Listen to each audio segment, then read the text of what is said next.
تخيل معايا تكون في وسط معركة دموية، مملكتك بتنهار وجنودك كلهم ماتوا، وفجأة تتحول من أقوى رامي سهام الكل كان بيهابه لأسير حرب تعبان مربوط ومذلول والكل بيضحك عليه، لكن لما بيشوفوا قوتك الحقيقية قدام عينيهم بتظلمهم وتعرفهم مين هو الأسطورة الحقيقية. ساعتها بدل ما يهنوك يترجوك تنضم ليهم. فيا ترى أنت هتعمل إيه؟ تخيلت يا عم؟ طب قبل ما نبدأ عاوزك تصلي على النبي عليه أفضل الصلاة والسلام، ويلا نخش في الموضوع على طول. ده هو تايجر جوندي، كان جوه حرب مع إمبراطورية عدوة، ولكن للأسف مملكته خسرت وما عادش غيره هو اللي عايش. واثناء ما هو بيتمشى وسط الجثث عشان يدور على اي حد عايش يساعده، بس كان كل اللي لقاه اجساد زمايله مرميه في كل حته. وهو ماشي شاف فجاه فارس جه عليه بالسيف، بس تايجر بسرعه ضربه بسهم في دماغه ومات في ساعتها. والحصان اللي كان مع الجندي جرى وسابه، وتايجر زعل، وده لانه ما بقاش عنده وسيله هروب من ارض المعركه، فعلشان كده بيقرر يمشي. وهو بيتمشى شاف مجموعه جنود ماشيين وسط الجثث، وكانوا بقياده المحاربه الفضيه الين. فهنا تايجر قرر ينهي المعركه ديت مره وللابد، وقال ان هو لازم يقتل القائد اللي قدامه، وده علشان يوقف الحرب. فبسرعه ضرب سهمين على الحصان اللي قدام الين عشان يفتح طريق يوصل لها، بس الين شافته من بعيد وجرت عليه بسرعه وهي ماسكه سيفها. فهنا تايجر ضرب سهم ناحيتها، بس هي قطعت سهم من السن وهي لسه على الحصان. فهنا اتصدم تايجر من دقتها وقرر يضرب سهم التاني، وبرضه قطعته نصين قبل ما يوصل لها. فهنا تايجر فاهم ان هو مفيش اي فايده من الجري، فعلشان كده وقف مكانه وجت عليه وحطت السيف على رقبته واخدته كاسير. وتاني يوم الصبح تايجر صحى لقى نفسه في زنزانه مريحه جدا، اريح حتى من شقته. صحى فجاه على جنديه حط له السيف في بقه، وده اللي هو ازاي يعني؟ المهم صاحبته عند الين اللي كانت قاعده بكل برود ورا ترابيزه، وقالت له انت دلوقتي اسير حرب، وبما انك انت لورد على منطقه صغيره اسمها اليس، فانا ممكن اسيبك لو منطقتك تدفع فديه كبيره. فهنا تايجر رفض وقال لها ان منطقه اليس فقيره جدا ومش هتعرف تدفع الفلوس، بس الين كمان رفضت تخفض الفديه، وده اللي ضايق تايجر جدا. وقال لهم انتوا جايبيني هنا ومصحيني من النوم بسيف في بقي علشان كده. وهنا الين توهت في كلام وقالت ان في شائعات بدات تنتشر ان هو مش رامي ماهر زي ما بيقولوا، فعلشان تثبت ان الكلام ده غلط خدته لساحه الرمايه. الجنود ادوا قوس، ولما رمى اول سهم طار في حته عشوائيه، فهم على طول ان القوس دوت بايظ ومعوج، بس ما قالش اي حاجه وجرب تاني ونفس النتيجه. الجنود ضحكوا عليه واتريقوا وقالوا عليه مش بيعرف يرمي. وفجاه تايجر شاف واحد فوق مبنى وماسك قوس صغير كده ويوجهه على الين، وهنا بيحاول يحذرها بس كان فات الاوان. الراجل على طول ضرب السهم، ولكن طلع ان في درع حمايه حوالين الين وصد السهم. والقاتل لما شاف ده اتخض وجري، والجنود ما سابهوش وجري وراه. تايجر حسبها بسرعه وعدل القوس المعوج وضرب سهم في السماء، وعرف يضرب القاتل في رجله ووقعه في مكانه. الجنود بعدها مسكوه، كل الموجودين اتصدموا من دقه تايجر، وخصوصا لانه بيستخدم قوس بايظ. وحتى الين انبهرت ومدحته على مهارته، وبعد كده عرضت عليه ينضم لجيشها ووعدته ان هي هتعامله كواحد من المملكه، بس تايجر رفض وقال لها ان هو مسؤول عن حمايه بلده اليس. وتاني يوم كان ماشي مع جندي اسمه بالدي، واللي طلع واحد من الناس اللي بوظوا له القوس علشان يحرجوه. بس دلوقتي بالدي بقى من اكبر معجبينه لدرجه ان هو حلق شعره كاعتذار، وراحوا سوا قاعه الاكل وظبطوا الدنيا. وبعد كده راح يتمرن على الرمايه، وشاف مجموعه من الرجاله طلبوا منهم يعلمهم. المهم بعد التدريب راح الحمام، وكل الناس كانت بصله وكانه واكل ورثهم، وده الطبيعي يعني، لان الجنود اللي حاربوا في المعركه مش طايقين ان واحد قتل زمايلهم يتكرم كده. فعلشان كده تايجر قرر ما يسببش مشاكل ومشى من المكان وراح يدور على حمام تاني. وهناك شاف تنين صغير كده وكان تابع لالين. المهم ان بعد الحمام راح ينام، ولكن بالدي صحاه وقال له انهم قابضين على راجل كبير في السن من مملكته. فهنا تايجر نزل بسرعه يشوف في ايه، ولما قرب لقى راجل لابس عبايه قاعد على الارض وسط الجنود. ولما قرب اكتر اكتشف انه بيرت الخادم القديم بتاعه، واللي كان بيخدم ابوه قبل ما يموت. وبيرت قال له ان اليس تحت هجوم من لورد عدو وانهم محتاجينه بسرعه. فهنا تايجر ما استناش وجرى على طول على البوابه الرئيسيه علشان يمشي فورا، بس هو خارج لا الين واقفه بسيفها قدامه وسالته رايح فين كده متاخر بالليل. فهنا تايجر قال لها ان هو ماشي من هنا، وقال لها ان هي لو ما بعدتش عن طريقه مش هيبقى قدامه غير ان هو يعصى اوامرها. بس قال ما اتحركتش، وقالت له اللي ناوي يعمله دوت متهور وخطير. العدو عنده 3000 جندي وهو بالكاد معاه 100 جندي بس، ازاي يعني هو متوقع ان هو يكسب؟ فهنا تايجر كان مصمم وقال لها ان هو مش فارق معاه اي حاجه ولازم يدافع عن شعبه مهما كانت النتائج. وقتها الين طلعت سيفها وجهته ليه وحذرته ان الهروب هيخليه يتعادم لو اتقبض عليه. فهنا تايجر اتصدم وفهم انها بسهوله ممكن تقبض عليه او تقتله لو حبت، ولكنها سايباه عايش. فكر بسرعه وقرر يغير طريقته، فانحنى قدام الين وطلب مساعدتها، وطلب منها تديله جنود عشان يرجع لقريته ويدافع عن شعبها. وطبعا من غير ما اقول لك ان كل اللي موجودين سكتوا من الصدمه لانه اسير، وبرغم كده عنده الجرأه يطلب جنود من الاسرينه. والاغرب ان الين ضحكت وكانت مبسوطه من جرأته، اللي هو ازاي يعني. المهم وافقت تديله جنود، بل وعرضت عليه ممكن تنضم له في معركه بشرط انه يخلي قريته تحت مملكتها ويقسم لها بالولاء. فهنا تايجر وافق من غير تردد، بس طلب منها وعد ان هي تحكم شعبه بعدل ورحمه. المهم الين كانت مبسوطه من كلامه، وعلى طول لمت قوتها بسرعه جمعت 1000 جندي علشان يستعدوا للحرب، وركبوا بسرعه ومشي من غير راحه ناحيه اليس اللي العدو بدا يهاجمها فعلا. وفي الوقت ده خديمه تايجر واللي اسمها تيتا بعد ما اتشاورت مع شويه جنود قدام قرروا يخبوا الرجاله في الغابات ويبعتوا الستات والاطفال للكنيسه على امل ان المكان يكون امن من الهجوم، وده علشان علشان لو حد هاجم مكان عباده ممكن ده يقلب الناس كلها ضد الغزاة. وقائد العدو زيون اتجنن لما لقى المدينه كلها فاضيه، وكان متوقع يلاقي فيه مقاومه هنا كبيره. من الغيظ امر جنوده ينهبوا المنطقه، وبسبب ضغينه شخصيه راح على بيت تايجر على طول. دخل البيت وبدا يكسره، ولما طلع السلم شاف تيتا ماسكه كوس اسود، فهنا زيون جري وراها وابتدى يلوح بسيفه بجنون، وفضل يطاردها وكان بيقرب منها ويقطع هدومها، وهي كانت بتجري عشان تنقذ نفسها، وشكله كان عايز منها حاجه اكتر من مجرد كوس. وهي جرت على البلكونه بس هو لحقها وفضل ضاغط عليها وكان هيضربها. في اللحظه دي تايجر وألين وصلوا في اخر لحظه، وتايجر بسرعه رمى سهم وجرح زين في ايده وخلاه يتراجع. زين صرخ من الوجع وايده مليانه دم، وتايجر صرخ لتيتا وقال لها تنط من البلكونه عشان تنقذ نفسها. وهي بتنط واحد من حراس زين وعرق الحصان تايجر وخلاه يقع، بس رغم كده تايجر لحق يمسك تيتا في الهواء، وألين استخدم سحر الرياح بتاعها وخلتهم ينزلوا على الارض بهدوء. ألين شرحت له بعدها ان سيفها الاسطوري اللي ما بيتعطاش غير لمحاربه حرب حقيقيه بيديها القدره تتحكم في الرياح زي ما تحب. وتايجر شكرها وكان بيكلم تيتا، ولكن فجاه لاحظ سهم طاير بسرعه ناحيه تيتا، واتصرف بسرعه ومسك السهم قبل ما يوصل لها، وعلى طول حطه في كوسه ورماه على اللي ضربه وقتله في الحال. رغم كده تايجر اتعور جرح بسيط في دراعه، فهنا تيتا قطعت حته من الجيبه بتاعتها ولفتها على جرحه علشان تعمله ضماده، وهنا الخطر كان لسه موجود، فعلشان كده ألين جمعت قواتها تاني وبدات تستعد للهجوم النهائي ضد العدو. وقبل ما تايجر يتحرك لاحظ ان الكوس بتاعه اتشقق من كتر الضغط، وكده بقى غير قابل للاستخدام. ومن غير تردد تيتا ادت له الكوس الاسود بتاع العيله اللي كانت شايلاه معاها، ولما مسكه افتكر كلام ابوه اللي قال له يستخدمه بس وقت الضروره القصوى، ولما حس ان الوقت جه خلاص وقرر يفجر قوته الكامله. ويا ترى نهايه المعركه ديت ايه؟ ولا يقدر يهزم اعداء أليس اللي عددهم 3000 وهم بس 1000 جندي؟ يا ترى هيعمل ايه؟ هل هيكسب ولا هيخسر؟ اسمح لي اقول لك ان قوات العدو انسحبت بسرعه من المدينه، بس حوالي 300 جندي منهم ماتوا في الهجوم، وزين والباقيين قدروا يهربوا. بعد كده وهم بيجهزوا الخطه الجايه تيتا كلفت ان هي تجمع حبال كتيره من الكرويين لانها هتكون جزء مهم في الخطه الجايه بتاعتهم. واما زين كان بيغلي من الغيظ بسبب اللي حصل، وكان بيتفرج على جنود المصابين اللي بيعرجوا وهم راجعين المدينه، وكل مره كان بيلمس حاجه القلم بيشد في ايده المصابه، وده زود عنده الغضب والرغبه في الانتقام من تايجر، وقرر يفضل في ارض المعركه ويحط فخ القوات تايجر اللي جايه. وبما ان هو واثق من عدد جنوده قسم الجيش ل3 فرق، واحده تهاجم قوات تايجر الرئيسيه والثانيه تساند اللي بيهاجموا، والمجموعه الثالثه تواجه تايجر وجها لوجه. وتايجر وهو عارف ان قواته اقل بكتير حط خطه شبهها وقسم جنوده ل3 مجموعات، وخد القياده بتاعه المجموعه الرئيسيه بنفسه، وده علشان يواجه زيون. وقال ان وهي مستعده للمعركه طلعت سيفها قاده الجنود في هجوم شرس على العدو، واول ما الجيشين اتقابلوا الرماه بتاع العدو ضرب وهبل سهام كان ممكن يمحي قوات تايجر، ولكن سحر الرياح بتاع ألين صد السهام وخلى جنودها ينجوا من هجوم مدمر. ولما تايجر شاف ان ألين تحت ضغط كبير صوب على الرماه بتوع العدو وقتل 3 منهم بضربه واحده. وألين كانت مبهوره بمهاراته الكبيره دي ويمكن تعتبر خصم قوي جدا في المستقبل، بس دلوقتي تركيزها كله على انها تشق طريقها وسط رماح العدو وتقود قواتها لجوه صفوف العدو. وهنا تايجر بيساندها وكان بيرمي سهامه بدقه قاتله، والخادم بتاع الوافي بيرد كان بيأمن له السهام اول باول. ولما فرسان الطرفين صدموا في نص ساحه المعركه الدنيا قلبت فوضى. ألين فضلت تهاجم من غير رحمه وبتقتل اعدائها بدقه، وتايجر بيغطي عليها علشان يضمنوا ان هم يفضلوا متقدمين. والمعركه كانت عنيفه جدا وكل طرف كان بيحارب بكل قوته، ولكن ألين وتايجر فضلوا يندفعوا لقدام وابتدوا يسيطروا على المعركه. وهنا فجاه دوا صوت زئير مرعب جدا في ساحه المعركه خلى الكل يقف مكانه، وتايجر وألين حس ان في حاجه غلط، وجنود العدو وسعوا الطريق وظهر تنين ارضي ضخم جسم كله مغطى بصفايح حديد سميكه وبيتحرك ببطء. الخوف مسك الجنود بس في شويه منهم مندفعين برغبتهم في المجد هجموا على الوحش بس اتسحقوا بدون رحمه والتنين داس عليهم. وتايجر حاول يسيبه في عينه بس السهام ما عملتش اي حاجه مع كشته القاسيه. زين اللي كان واثق ان هو متفوق بعدد الجنود امر قواته يحاصر جيش تايجر من الجنبين، بس تايجر كان متوقع الحركه دي فعلشان كده كان حاطط جزء من جيشه على الاطراف ولا على طول كسروا الحصار وفك الضغط عن الجيش الرئيسي. وألين طلعت لقدام علشان تواجه التنين وقالت لجنودها ينسحبوا وهي تجهز قواتها السحريه، وعلى طول ركزت طاقتها وخلقت كره ضخمه كده من الريحه المتجمده والهيجانه. ولما التنين هجم ضغطت الكره وخلته طلقه مركزه كده ورمتها عليه. الهجمه رفعت التنين في الهواء وقطعته نصين ودمرته تماما. زين كان مصدوم من ضياع التنين بتاعه وابتدى يدور على خطه جديده، وفي اللحظه دي تايجر امر بانسحاب استراتيجي وباين كانه هروب، وجنود زين بلع الطعم وجري وراهم وده على امل يقبضوا عليهم، بس اكتشفوا متاخر ان هم اتخدعوا لما جنود تايجر شدوا حبال مخفيه كده وقلبوا العدو على وشهم. وفي الفوضى دي جنود تايجر هجموا بسرعه كده وكسبوا اليد العليا وابتدوا يقربوا من النصر. واثناء ما المعركه شغاله تايجر قرر يلعب ورقته الاخيره وهو بيقنص اعدائه. قامت حاله من الفوضى كده وسط قوات زيون لما الكشافه بلغوا ان في 2000 جندي جايين من وراهم. الرعب انتشر وسط جنود زيون وخصوصا ان هم كانوا متاكدين ان جيش تايجر وقل مجموعهم حوالي 1000. فالتعزيزات الجديده ديت كانت مرعبه وغير متوقعه، بس الحقيقه ان الجيش المرعب دول كان خدعه من تايجر، والتعزيزات دول كانوا اقل من 100 جندي بس هم استخدموا في خطتهم حوالي 2000 حصان فاضيين من القرى حوالين المكان، وده علشان يعملوا صوت وشكل يخدع العدو. يهربوا. الخدعه نجحت وزينو اترعب، وبعد مستشاريه اقترحوا يستخدموا التنين التاني، بس زينو اتردد، وده لانه لسه فاكر الين وهي بتقطع اول تنين وكانه ورقه. وفي وسط الضباب والفوضى زين صدق الخدعه واتخض وخاف على حياته، وعلى طول امر بالانسحاب، ورغم اعتراض جنود اللي هم كانوا شايفين ان هم ممكن يكسبوا، بس زين كان مرعوب جدا واصر يهرب، وجنود تايجر جري وراهم لحد ما واجهوا زين وقواته. زين اتهم تايجر بالخيانه، وده علشان هو اتحالف مع الين اللي كان لسه بيحاربها من شويه،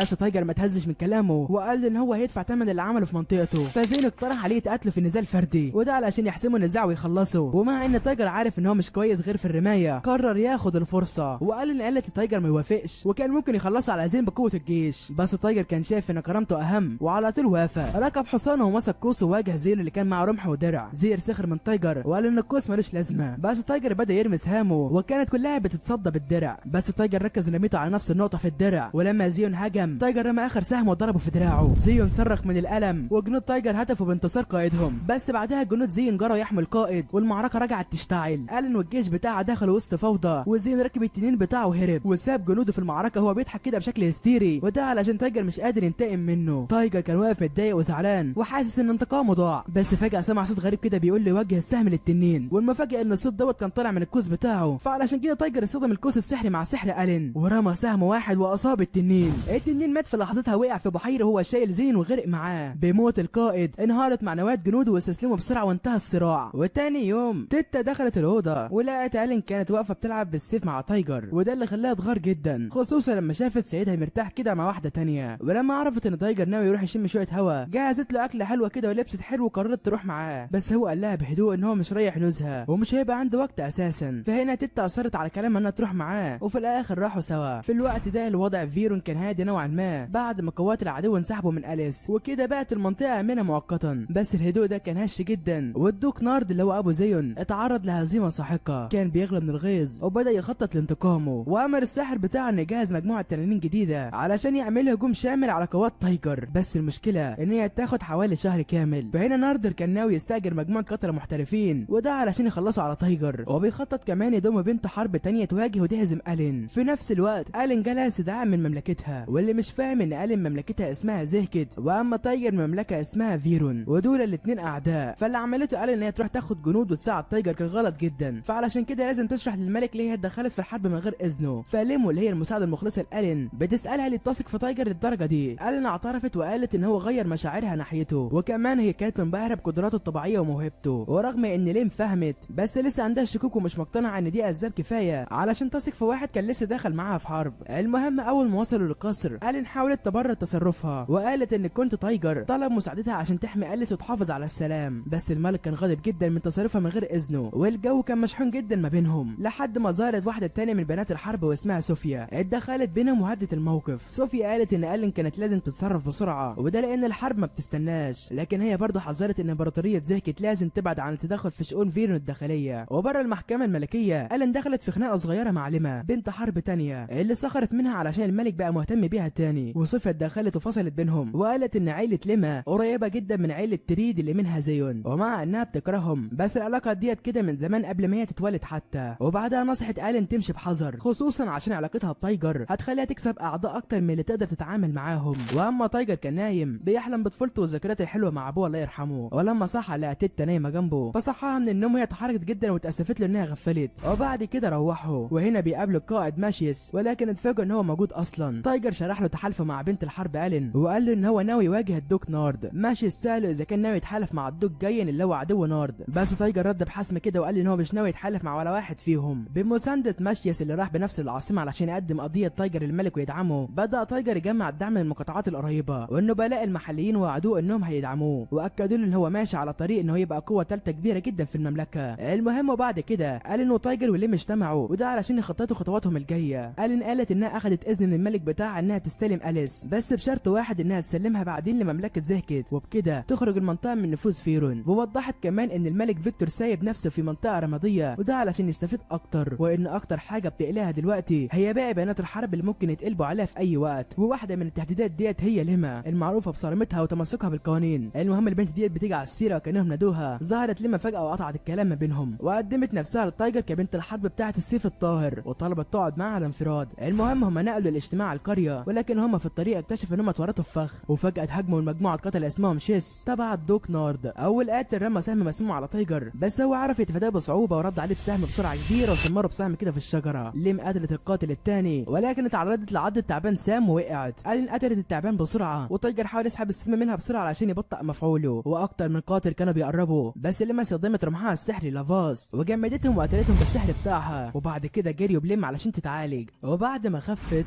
المجموعه خرجت تتفسح في السوق، ولقوا اكل الشارع شكله لذيذ. وليم حاولت تتماسك وما تاكلش رغم جوعها، بس تايجر اقنعها تدوق الاكل، وده خلى الين تغار وحصل شجار بسيط ما بينهم. في وسط الكلام ليم قالت ان تايجر راجل كويس، بس خضوعه لالين ممكن يضيع فرصه مع الستات التانيين. الخناقه خلصت لما ليما قررت ترجع بلدها، والين شكت ان ليما بتحرك جيشها علشان تحد من تحركات الين وتدعم الدوك نارد، رغم ان ليما نفسها مش عايزه تتقاتل مع تايجر، بس هي حاسه بواجبها تجاه تحالفها مع نارد. المهم شكوك الين اتاكدت، فجمعت هي وتايجر حلفائها علشان يقرروا خطوتهم اللي جايه. قدامهم خيارين، يا اما يواجهوا ليما فورا ويبعدوها من الطريق، يا اما يعززوا دفاعاتهم في اليس استعدادا للهجوم اللي جاي من نارد. تايجر شد على ضروره حمايه حلفائهم واقترح يبعثوا مبعوث لليما، بس هي تجاهلت المبعوث، فعلشان كده الاثنين استعدوا للحرب. واثناء ما ليما بتنظم قواتها طمنت جنودها انهم لازم يواجهوا الين، وده علشان تحافظ على التحالف التاريخي بين عائلتها ونبلاء فيرون. المعركه حصلت على سهول فيرون المغطى بالثلج، ولكن انتهت من غير ولا فايز، انتهت بخساره كبيره ما بين الناحيتين، واضطر هما الاثنين ينسحبوا. بعد المعركه تايجر والين وحلفائهم اجتمعوا تاني علشان يعيدوا تقييم الموقف، واكتشفوا ان جيش ليما قوي فعلا، واتاكدوا ان الاشاعات اصلا كانت صحيحه، وانها بتمتلك اقوى دفاع ما بين كل بنات الحرب. والين قالت انها تقدر تهزمها بسهوله، وفكرتهم انها هزمتها قبل كده في نزال، وقالت ان العداوه ديت اصلا بدايتها تافهه، وده لانها مشاكل ما بين العائلات. في وسط الاحداث دي اكتشفوا ان ليما سحبت جيشها وتحصنت في قلعه تاترا اللي شبه مستحيل اختراقها، ومكانها صعب جدا الهجوم عليه، وكمان استخدمت قدراتها الجليديه في تدعيم بوابات القلعه في بيئه اقوى. رغم المحاولات المتكرره الحصار طول، والجنود بدأوا يتعبوا من البرد القارس. والين في لحظه يأس قررت تعمل هجوم انفرادي على قوات ليما، بس ليم وتايجر اعترضوا بشده، فعلشان كده الين اتضايقت، لكن تايجر هداها وقال لها ان هي غاليه عليه جدا بعد بلده أليس، وقدر يقنعها تبعد عن الخطه المجنونه دي، وقال لهم لازم يفكروا في حاجه امنه شويه. فتايجر اقترح خطه بديله، فلبس زي صياد كده علشان يتنكر ويبدا مهمه استكشاف، ويقدر بالتنكر ده يدور بيه على طريق خفي يدخل بيه القلعه. وبعد ايام من التعب والجوع قدر يصطاد ثعلب بضربه مظبوطه، وهو في الغابه قابل ليما اللي انبهرت بدقته في الرمايه. المهم كان لسه هو في التنكر، وقدم لها نفسه على انه صياد.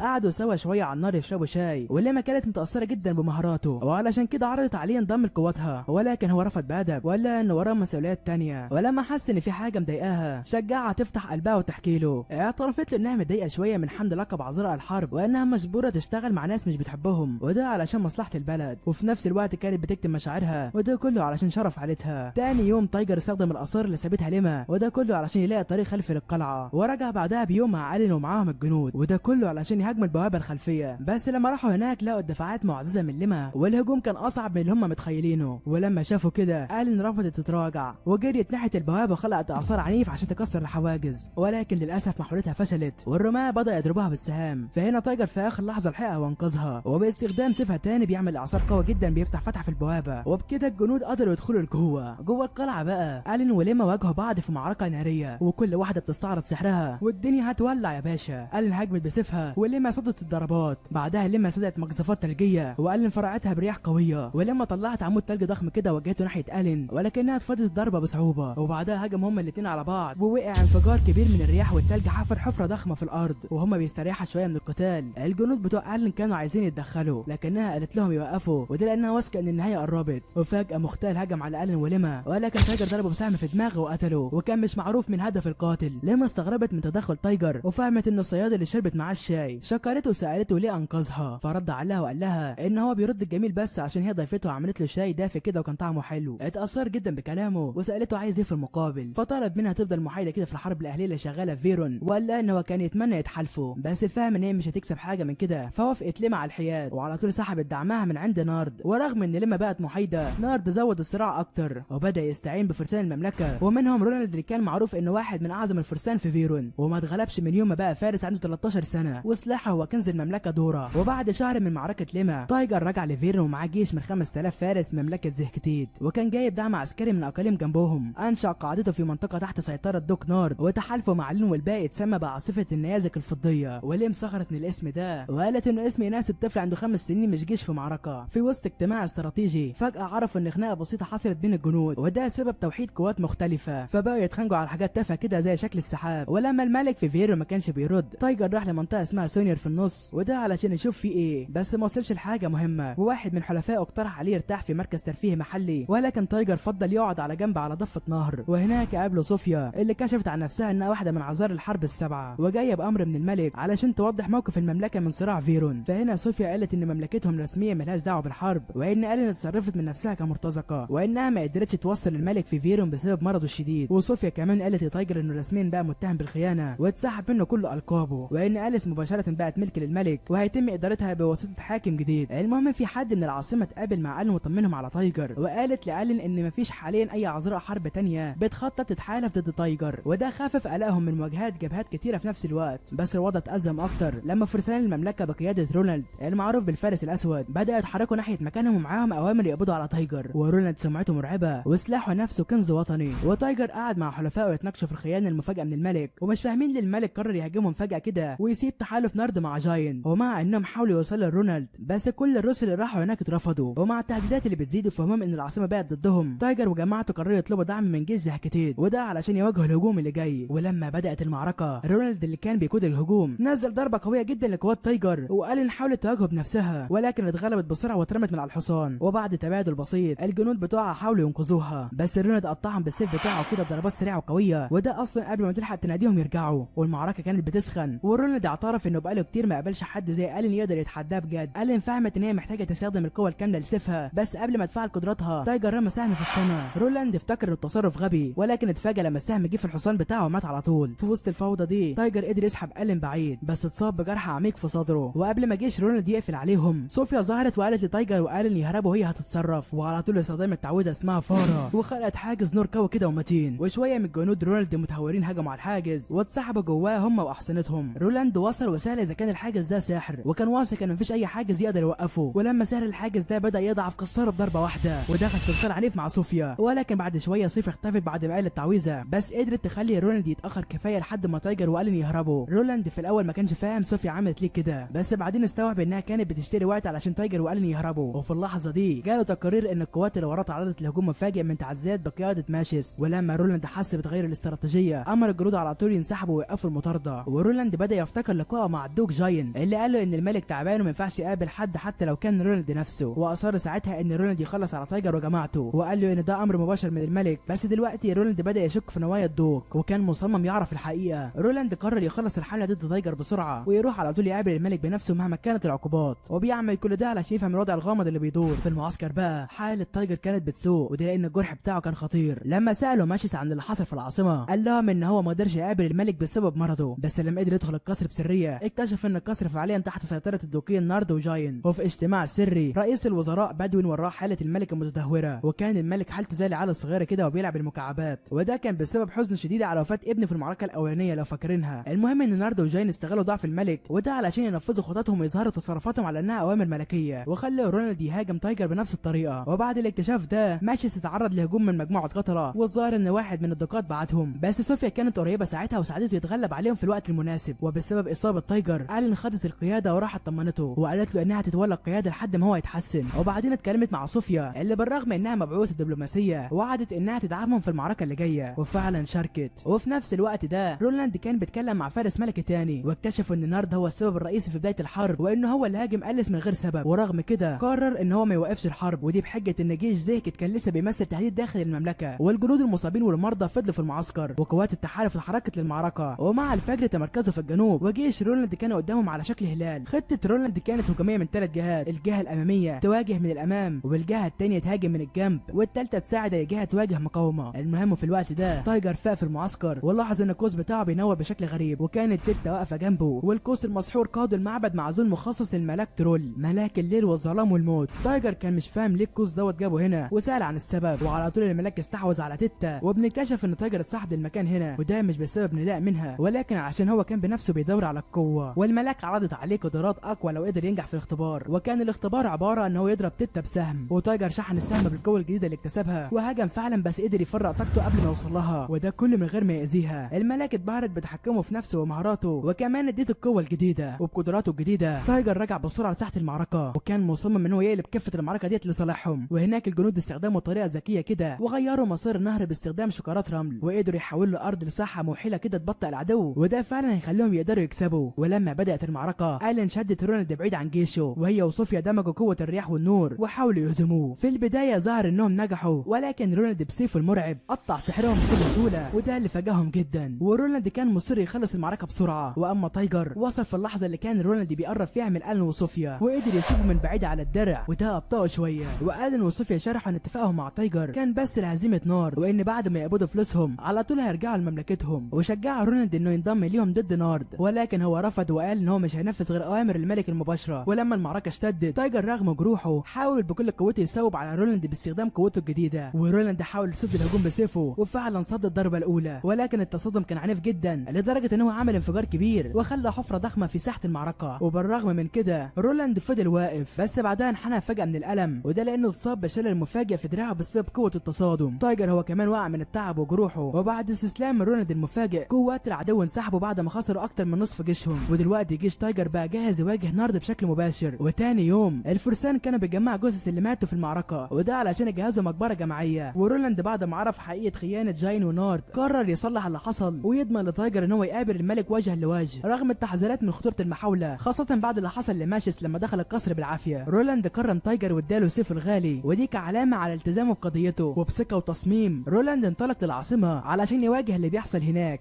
واول ما وصل لقصر الامبراطوريه اتصاد في فخ نصبه جاين، وبعدها حبس لوحده في اوضه وفضل يسخر منه علشان جه بعد ما اتغلب من تايجر. وفي تصرف حقير جاين سرح عليه سرب نحل سام وموت رولاند بموته بشعه، ولكن هو مات واقف بكرامته وما هزش راسه لاخر لحظه. وفي الوقت ده الين وصل لها نداء استغاثه، وده علشان تساعد محاربه الحرب اللي اسمها ساشا. وساشا اللي بتحكم حته اسمها ريجن كانت عيانه جدا وبتتعرض لهجوم من محاربه تانية. الين وقتها حست انها عندها واجب ناحيتها، وده لانهم كانوا واخدين عهد انهم يساعدوا بعض وقت الازمات.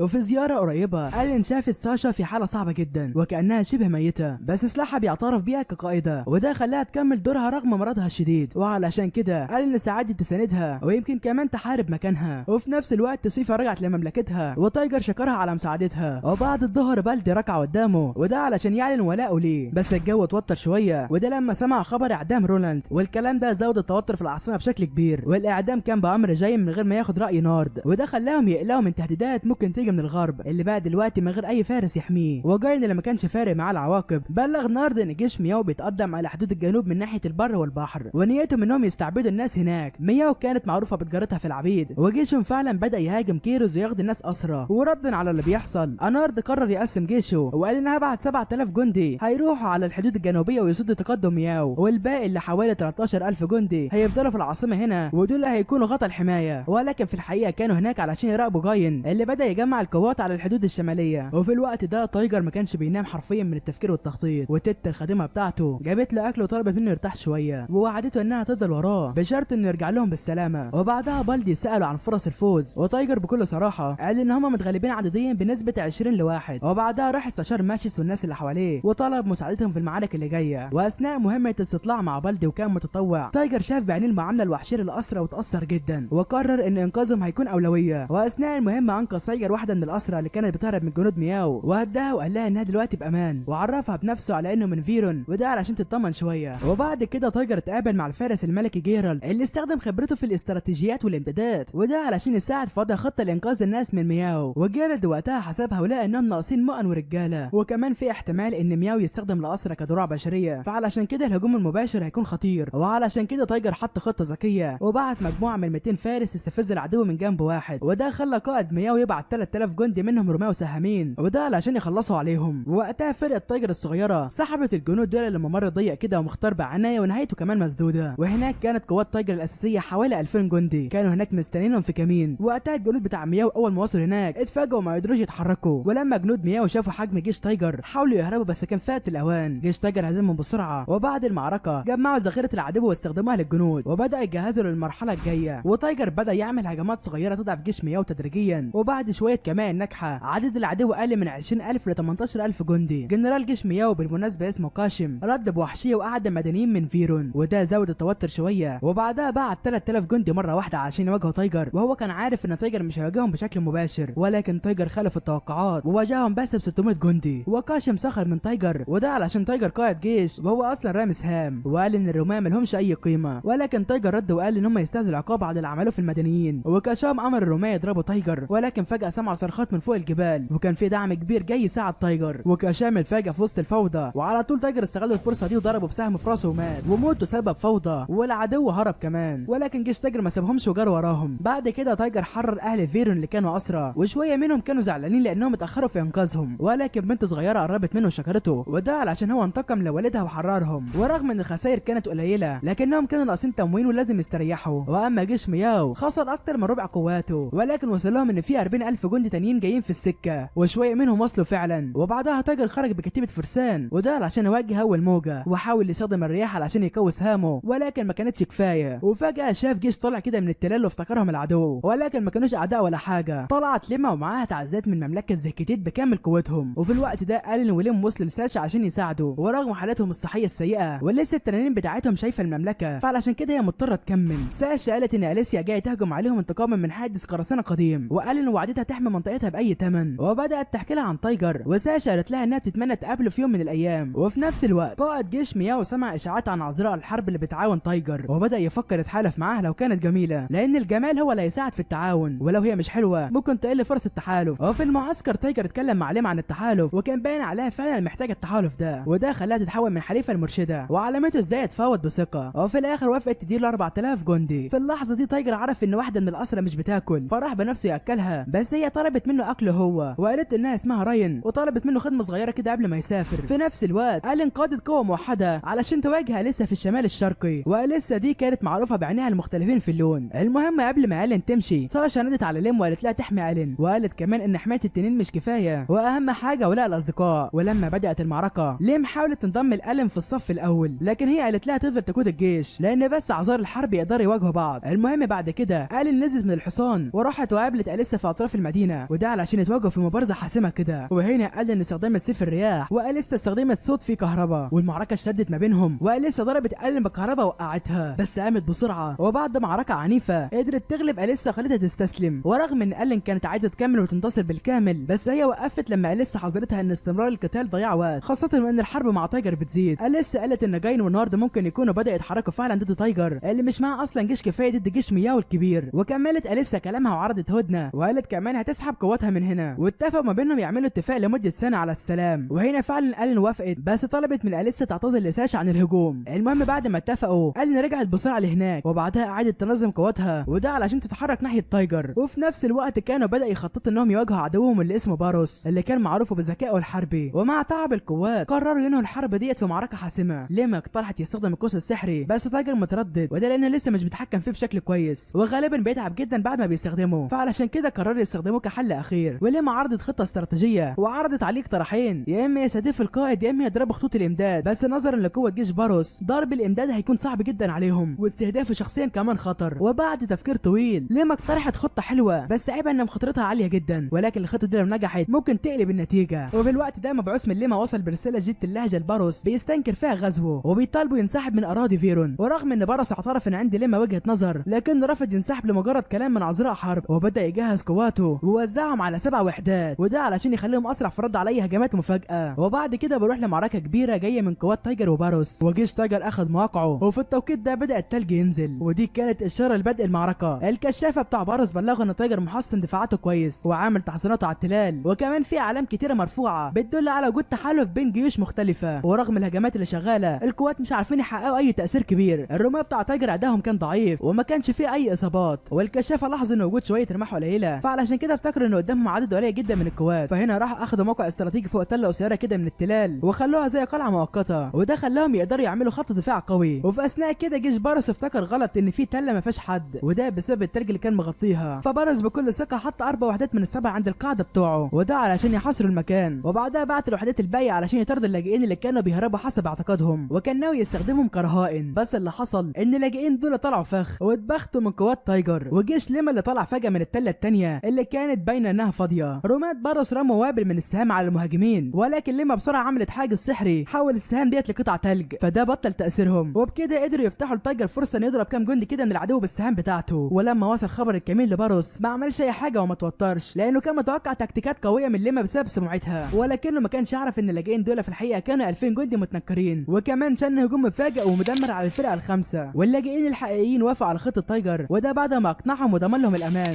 الخدعه دي خلت قوات تايجر تقدر تحاصر الفرقه الخامسه وتدمرها بسرعه. وبعد ما حققوا الانتصار ده تايجر ولما وجهوا انظارهم للفرقه السته والسبعه، وفي المقابل باروس استدعى الفرقه الرابعه كتعزيز وكمل الحصار بالباقي. رغم التعزيزات دي تايجر ولما اتزنقوا وسط الفرقه السته والرابعه، وقواتهم بدات تنهار من التعب وما كانوش قادرين يواجهوا الاعداد الكتيره دي. وباروس كان واثق ومستعد لمواجهه مباشره ومعتمد على تشكيلات مقاومه للسهام، والوضع كان سيء جدا وقتها. وبالنسبه للتايجر ده حتى صديق السهام خلصت منه، فعلشان كده طلب من لما تنسحب علشان سلامتها، وقالت له انها عذراء حرب ومش هتسيبه، وكلامها شجعهم وكملوا القتال بكل قوتهم. وفجاه جيش تاني بيهجم، ولما الوضع كان صعب لتايجر في قوات جديده وصلت من الشمال علشان تساعده ضد باروس. وبعد ما ماشي طلب النجده فرسان وصلوا عشان يدعموا تايجر، 500 فارس من فرقه اسمها بريتش، وكمان ضافت 1500 من فرقه لودوس، و2000 جندي كمان من فرقه كالفادوس. وهما بينطوا للمعركه واحد قال لتايجر انه وصل له جواب من رولاند بيطلب منه يساعدهم، واعتذر له كمان ان هو ما ساعدوش قبل كده، وده لان شغله كفارس ملك كان واخد منه وقته حتى وهو اصلا كان من جيش اليس. المهم انه وصول الفرسان دول ادى لتايجر ولما فرصه عشان يرتاحوا ويعيدوا تخزين السهام ويساعدوا للقتال من تاني. ورغم وجود 5000 تعزيز مع تايجر دلوقتي باروس بكبرياء ورفض ينسحب، وبعد فرقته الرابعه تضعف الجيش الرئيسي لتايجر اكتر، ولكن بعدها كمان 3000 فارس وصلوا من الشمال الغربي، فبقى اجمالي التعزيزات 8000. ولما شاف كده باروس قرر ينسحب اخيرا ويبعت شويه قوات للجنوب علشان يركز على احتلال المنطقه هناك. وفي الوقت ده كان حوالي 30% من رجاله باروس اتقتلوا، واللي زاد الطين بله لما عرف ان القوات البحريه اتدمرت لما سفينتهم غرقت، وكمان اتغلبوا من جيش الدوك نورد. ودلوقتي باروس بقى فاضل معاه 30000 جندي، وده بعد ما كانوا 80000 جندي. كل الخسائر دي خلت باروس ينسحب تماما من فيرون، وبعت مبعوث لمعسكر تايجر وده علشان يبارك لهم على الانتصار، وكمان ادى لتايجر لقب شرفي وهو اللي بيضرب اسهم على نيازك. المهم بعد المراسم لما وتايجر حاولوا يعرفوا نوايا باروس الحقيقيه، بس تايجر شربها على اخرها ونزل نوم عميق. وتاني يوم الصبح قال انه وصلت للمعسكر ولقت هو لما نايمين جنب بعض، فغضبت جدا وحصلت خناقه تانية بينها وبين لما، وده بسبب تايجر. وفي الوقت ده لما اعتذرت لماشيس وده علشان ما كانتش موجوده وقت الحرب، واعترفت انها في الاول ما كانتش مصدقه تايجر، بس دلوقتي بقى واحد من اقوى الشخصيات في فيرون. وحتى لما عزمت تايجر على الشاي في خيمتها، بس هو قال لها يقابلوا بعض وقت تاني. يا حلاوه على الكسفه. المهم بعد كده راح يقعد في مكان هادي كده بره يتكلم مع الين، واتاسف لها عن الخسائر اللي قوتها شافتها في المعارك اللي شارك فيها، ولكن الين طمنته ومسكت ايده وهما نايمين على العشب، وتايجر وعدها ان هو عمره ما هينسى اللي ماتوا علشانه. وبعد كام يوم وتايجر كان نايم ظهرت عذراء حرب جديده اسمها فالنتينا، وكانت طلعت من بوابه سحريه عامله سلاحها السري. المهم هي وقفت جنب السرير من غير ما تعمل اي حاجه، وقالت انهم هيتقابلوا مع بعض تاني قريب، وبعدين اختفت. وتاني يوم الصبح الين ولما اتخانقوا كالعاده، ورغم ان الين وصلت متاخر وما لحقتش المعركه اعترفت انها اتاخرت وشكلت لما علشان ساعدت تايجر، وبعدين قالت لها ان شغلها خلص والمفروض ترجع لزهكتيني وتسيب رجالتها لوحدهم. وبعد شويه تايجر طلب منه يحضر اجتماع بخصوص الامير الراحل بتاع فيرون، وسمع ان في حد في المعسكر يشبه الامير. في وسط الاجتماع خدامه دخل فجاه وقال ان في بنت صغيره اسمها راين عايزه تقابل تايجر، وكانت متوتره جدا في الاول، بس تايجر طمنها وقال لها ما تخافيش. وفي قاعه المجلس راين كشفت الحقيقه وقالت انها في الاصل الامير ارجس وريث عرش امبراطوريه فيرون، وان اسمها الحقيقي هو راين. الكل اتفاجئ بالكلام ده ومحدش كان مصدقها، فعلشان كده لين طلبت منها تثبت هويتها. وراين افتكرت موقف من الطفوله بينها وبين تايجر لما اتقابلوا في مهرجان وراحوا للغابه سوا بعد الصيد، وفعلا تايجر اكد الكلام، وده اللي فاجئ الكل جدا علشان كانوا فاكرين ان الامير مات في الحرب. راين شرحت انها وقت اول معركه كان في مختال استغل الفوضى ديت وهجم عليها، فعلشان كده هي مثلت انها ماتت وبعدها هربت علشان تنجو. وقال لي سالتها ليه هي كانت بتدعي انها ولد، فراين قالت انها عملت كده عشان تحافظ على شرف امها، لان مجتمع فيهم بيقلل من قيمه الممالك اللي ما بيورثهاش ولاد، وكمان هي كانت بتدعي انها راجل وده علشان تزود فرصها في وراثه العرش لان فرص البنات قليله جدا. وبعد ما سمعوا قصتها الين ولما قالوا ان مساعده راين ممكن تسبب مشاكل، وخصوصا لو الناس عرفوا ان الامير بنت، وده ممكن يقلل من ثقه الناس في تايجر. فعلشان كده تايجر اقترح ان هم يكلموا الملك، بس ماشيس فكر ان عقل الملك مش مستقر دلوقتي. فهنا تايجر سأل راين ليه هي وثقت فيه كده وقالت له سرها، فراين قالت انها شايفاه جدير بالثقه رغم الاتهامات اللي اتقالت عليه. ولدهشه الكل راين قالت كمان انها اختبرته لما طلبت منه يستحمى معاها ولقت انه محترم ومؤدب علشان كده قررت تثق فيه. سبحانه. المهم بعد كده تايجر وافق يساعدها لو قدرت تثبت نسبها، فراين قالت ان في باب سر كده في معبد الارض اسمه اريوم اللي تحت سلطه الدوك جاين، والباب ده ما يعرفوش غير العيله الملكيه، وقالت ان رئيس الوزراء يعرف عنه، فده ممكن يبقى دليل على نسبها الملكي. وتايجر قرر يروح لاريوم، ولكن قبل ما يسافروا الدوك نارد قدر يجيب 5000 تانيين جداد علشان يستخدمهم في المعركه، منهم تنين براسين وتنين بيطلع نار، وتنين من التنانين دول مرتبطين بسلاسل سحريه بتخليهم يقدروا يهزموا حتى اقوى المحاربات. وفي الوقت ده جاين كان بيخطط لخطوته الجايه، متوقع ان تايجر هيحاول يثبت نسب راين، فجاين مدح نفسه علشان السم اللي حطه في الملك شغال، وبيخطط يولع عاصمته بنفسه. والتنانين النهارده كانوا بيدمروا المدن، ولما عرف ان راين مع تايجر خمن صح انهم رايحين لمعبد الكهف، فعلشان كده قرر يقطع راس الامير اول ما يشوفه. وفي ذهن كتيد الملكه استدعى صوفيا وعينها مبعوثه للعاصمه بتاعه فيرون، وطلب منها تبلغ آلين انها تبقى جاهزه تنسحب من المعركه الطويله ديت وقت اللزوم. واثناء ما هي خارجه صوفيا قابلت فالنتينا وفضلت شاكه فيها كده، وراين اتصدمت لما عرفت ان جاين ولع في اريوم، وكان عرفه ان النارد بيحتل اراضي جاين بالبطيء، بس تايجر طمنها وده لان خطتهم لسه ماشيه. واثناء ما هم في السكه قابلوا جيش نارد في السهل، جيش تايجر اللي عدده 20,000 اشتبك مع جيش نارد اللي كان عدده 24,000. الكتائب اللي في النص كانت في اشتباك، وآلين وليما هاجموا من الجناح اليمين، وكان هدفهم يخترقوا الجناح الشمال بتاع نارد ويعرفوا يوصلوا للتنانين، وهم بيواجهوا التنانين. الاتنين استخدموا سحرهم وفعلا قدروا يوقعوا التنانين، بس ما قدروش يعملوا حاجه للتنين ابو راسين، وبرضه التنين اللي كان بيطلع نار، وده لان السلاسل المعدنيه اللي مربوطه عليهم كانت بتمنع السحر يوصل لهم، فعلشان كده كان عندهم مناعه قويه. واثناء القتال واحد من التنانين كان هيولع ليما، وليما وقفت مصدومه كده لما لقت ضرباتها ما عادش تعمل حاجه، فلين زقتها بعيد واتحرقت شويه من النار، وفضلوا شغالين بالطريقه دي لغايه ما الجيشين انسحبوا، وده علشان يعيدوا تنظيم صفوفهم. ولهم القاده استنتجوا ان سلاسل التنين ممكن تكون شبيهه بسيف رونالد اللي بيرد الهجمات السحريه، ورغم كده كانوا واثقين انهم يقدروا يهزموا التنانين، وطمنوا تايجر انهم هيعرفوا يتصرفوا مع التنانين، وهو المفروض عليه يركز على جيش نارد. المعركه رجعت بعد 4 ساعات، ونارد حط التنانين في الصفوف الاماميه، وتايجر امر جنود انهم ينسحبوا علشان ما يبقوش علف للتنانين، وده ادى آلين وليما فرصه عشان يواجهوا التنانين. وجيش تايجر كان بيعمل نفسه بيهرب، بس في الحقيقه كانوا بيجمعوا اسلحه اكتر، ولما سلحوا كويس هجموا على اجنحه العدو بكل ما عندهم، وكانوا بيهتفوا وهم بيهجموا بحماس. في الوقت ده آلين وليما كانوا بيواجهوا التنانين، بس بدل ما يستخدموا السحر مباشره عليهم استخدموه عشان يتحركوا حواليهم ويوصلوا لهم الضربات مباشره. والتنين اللي بيطلع نار وقع بسهوله، بس التنين اللي براسين دوت كان جلده سميك جدا وكان صعب، بس آلين اول ما حاولت تضربه رماها على طول على الارض. وآلين وليما عملوا حركه تشتيت كده بشظايا جليد، وفي نفس الوقت آلين استخدمت قوه الريح بتاعتها، وده علشان تسرع نفسها وتضرب التنين من ظهره، وعرفت تخترق جلده وضربته ضربه قاتله موتته. وبعد ما التنين اتغلبوا المعركه تقريبا كانت محسومه، وسابوا باقي القتال لتايجر. المهم بعد المعركه البنات راحوا يدوروا على تايجر، بس لقوه نايم على الارض كده من التعب وكان منهك تماما. المهم آلين قررت تهزر معاه شويه، طلعت فوقيه واستخدمت تقنيه عشان تقلل صوت حيوانات، وتايجر صحى فجاه وكان هيضربها، بس لما اكتشف انها آلين اعتذر لها. وبعد كده تايجر واللي معاه قعدوا على وليمه من الاكل اللي حضرتها تيتا، وكان فيها اكلات كتير. وتايجر قال ان هم لازم يروحوا اريوم، بس مش هيدخلوا المدينه من الباب، ناويين يدخلوا من تحت الاسوار عشان يثبتوا نسب راين، وهم بيأملوا ان اثبات نسبها الملكي هيكسبهم دعم سكان فيرون ويفضح نارد وجاين. وراين قالت ان الضريح المعروف باسم الهويه المقدسه هو المكان بنفسه اللي مؤسس فيرون استقبل فيه المعرفه اللي اسس بها المملكه. والضريح له 3 مداخل، واحد في وسط اريوم، وواحد في معبد الحاكمه إمجا اللي بيكون جنوب شرق اريوم، والتاني في المقابر العامه شمال شرق المدينه، بس معبد أمجا كان الاقرب ليهم، فعلشان كده تايجر قرر يروحوا مع راين. والخادم القديم بتاع تايجر اصر يجي معاه، وكان حاسس ان ديت ممكن تكون اخر فرصه يخدموا فيها. تايجر وافق ياخده معاه بس بشرط انه يمشي لو حس الوضع بقى خطير. آلين قررت تيجي معاهم برضه رغم تحذيرات ليم وليما بخصوص انها تحافظ على مكانتها كمحاربه. امرت ليم تجمع 5 حراس اقوياء يرافقوها، وتايجر وافق بشرط انها تفضل في امان وتحمي الاميره. وتاني يوم الصبح تايجر وراين وآلين وشويه حراس وصلوا للمعبد، وكان مبنى صغير كده باين عليه الاهمال. جوه راين فتحت باب تقيل كده بمساعده الحراس، وطلع تحت نفق فيه سلم نازل للهويه المقدسه. تايجر لاحظ ان النفق بارد وشك انه كان طريق هروب، فراين شرحت ليه ان المكان ده كان زمان مقر حصن لعائلات الحكم. المهم وهم ماشيين شافوا رسومات تنانين على الحيطان، فراين شرحت ان زمان كان الناس بيعتقدوا ان التنانين ديت هي الكائنات الوحيده اللي تقدر تاذي الحكام. وكملت كلامها راين وقالت ان الحكام ساعات كانوا بيتفاوضوا مع التنانين بدل ما يحاربوهم. المهم الكلام وقف لما وصلوا للهويه المقدسه ولقى دوك نارد مستنيهم هناك، ناداها باسمها الحقيقي وقال ان هو عارف سرها وناوي يقتلها، وطلع سيفه كان هيهجم، بس الخادم اللي اسمه بيرت لو مش فاكرينه بسرعه شد راين اللي بعيد وبدات الفوضى، والحراس دخلوا في اشتباك، ونارد امر النائب بتاعه يطارد الاميره، وقال ان قالت لبالدي يتصرف مع الحراس. وبعدين راحت تواجه نارد، سيوفهم اتصدمت، بس نارد اللي كان معاه سيف تقيل غلبها ورماها على الارض. في الوقت ده بالدي وتايجر كانوا بيقاتلوا بشراسه مع الحراس، وفجاه نائب نارد وبالمناسبه اللي اسمه ستاد اللي كان لابس درع تقيل دخل واندفع ناحيه تايجر، وهجمات تايجر ما جابتش نتيجه، وحتى لما تايجر رماه بسهم ستاد صد بدرعه. ستاد كان بيسد ضربات تايجر بكل سهوله، وكان معجب جدا بدقته في التصويب، واعترف انه صعب حد يجيبه في الظروف دي. وبعدين قال للحراس يفضوا المكان، واعلن ان هدفه الوحيد ان هو يقضي على تايجر والاميره راين. ورجعنا تاني للمعركه، ونارد كان منبهر بقدرات آلين القتاليه رغم سنها الصغير، وآلين ردت عليه بسخريه وقالت له المفروض يخجل انه بيحارب حد زيها، والقتال ما كانش واضح فيه مين هيكسب لحد ما الغاره بدات تنهار، فنارد امر بالانسحاب، بس ستاد كمل قدامه وكانه مش سامع حاجه. وتايجر امر بالدي يحمي راين وبيرت، وبعدين جري بعيد وسط الزلزال اللي كان بيهز المكان. كان صعب عليه يسيب ستاد لانه كان بيهجم بشراسه لحد ما تايجر وقع، فقال حاولت ترجع له تساعده بس الحيطان منعها، وتايجر اغمى عليه. ولما فاق لقى ستاد مات مدفون تحت الحجاره، واحترمه وغطى وشه. وبعدين بدا يدور على بيرت ولقاه مصاب، وكان مصاب اصابه خطيره وبينزف بشده. بيرت كان مرتاح ان تايجر بخير وشكره على شجاعته وقيادته، وطلع ان تايجر كان هيموت لولا تضحيه بيرت البطوليه اللي افتكر ذكرياتهم سوا، واعترف انه كان شاكك في قدرته على قياده أليس في السن الصغير ده. بس دلوقتي هو راضي وطلب منه يخلي باله من أليس، وقال له يهتم بتيتا. فتايجر مسك ايده، ولكن بيرت مات في سلام، وقال انه فريق هيجيله ناحيه الهويه المقدسه بعد ما شافوا انفجار ضخم من بعيد. لما وصلوا لقوا تايجر وقع على الارض وتعبان جدا. ألين جريت عليه بسرعه وفضلت تزعق فيه لانها كانت خايفه عليه، وحزنها زاد اكتر لما لقت جثه بيرت، وطلبت بسرعه حبال علشان يهربوه. وبعد اللي حصل الكل بدا يفتكر تضحيات بيرت الكبيره عشان تايجر، واللي كان شايفه زي ابوه. بيرت ضحى بحياته اكتر من مره، واخرهم كانت بطولته الاخيره اللي مات فيها. وتايجر كان مكسور بعد موت الراجل اللي كان زي ابوه، وافتكر ازاي يستخدم كل قوه قوسه، وده علشان يفجر سقف الكهف ويحاول يهرب. وساعتها حس ان اخيرا فهم قوته الحقيقيه، بس الانجاز ده كان طعمه مر بسبب حزنه على بيرت. وفي المعسكر تيتا كانت بتبص على تايجر وهو بيحزن، وقلبها كان تقيل. وألين دخلت خيمته عشان تتكلم معاه، وادت له شويه افكار عمليه يقدر يتحرك بيها رغم حالته النفسيه، وشجعته ان هو ما يتهورش في قراراته، واقترحت عليه انه يفكر في التفاوض مع اعدائهم. وتايجر كان شاكك في كلامها، بس ألين شاركته قصتها وقالت انها كانت مرتزقه قبل كده واضطرت تعتمد على كرامتها وثقتها في نفسها، وده بعد خسارات كتيره. والكلام اللي ملوش لازمه ده رجعت الامل لتايجر. وتايجر طمن تيتا واعتذر لها على الضغط اللي سببه ليها، ووعدها انه بعد الحرب هيرجع أليس ويكرم بيرت زي ما يستحق. تيتا ارتاحت شويه بعد وعوده، وألين بعدين وضحت رؤيتها للمستقبل، وكانت عاوزه تفتح طريق تجاري بيربط ما بين منطقه أليس ومنطقتها امارا، وده عن طريق جبال فوسيس. الكلام ده هيدي أليس فرصه اقتصاديه كبيره، وكمان هيكون العلاقات ما بينهم. وألين كانت واثقه ان قياده تايجر هتخلي الخطه دي تنجح وتحقق السلام. وتاني يوم رئيس الوزراء وصل باخبار ان الملك فاق من مرضه، وان الدوق جاين انكشف ان هو اللي سمى الملك. والوزير سال تايجر عن خطته لفيرون بعد الحرب، فتايجر قال ان الهدف الاساسي هو امان أليس، ولو ما توفرش ده جوه فيرون ممكن يفكر يضمها لزيكتيت. الوزير اقتنع بكلام تايجر وسمح لهم يروحوا العاصمه، بس قال ان صحه الملك لسه مش مستقره كويس وممكن يموت قريب. المهم وهم في طريقهم للعاصمه الدوق رينارد هجم عليهم، وفي وسط المعركه راين قالت لماشيس انها مش واثقه من قدرتها انها تتولى القياده، بس ماشيس طمنها وقال ان المعركه ديت مهمه عشان تثبت نفسها كاميره. وتايجر واجه نارد وطلب منه يعرفه سبب هجومه على أليس. نارد اعترف ان السبب كان كراهيته الشخصيه لزيكتيت، وكان عايز يمنعهم يتدخلوا في فيرون، واعترف انه كان عايز يستولي عليها بس فشل. وتايجر حاول يستخدم اقصى قوه للقوس بتاعه علشان يقتل نارد،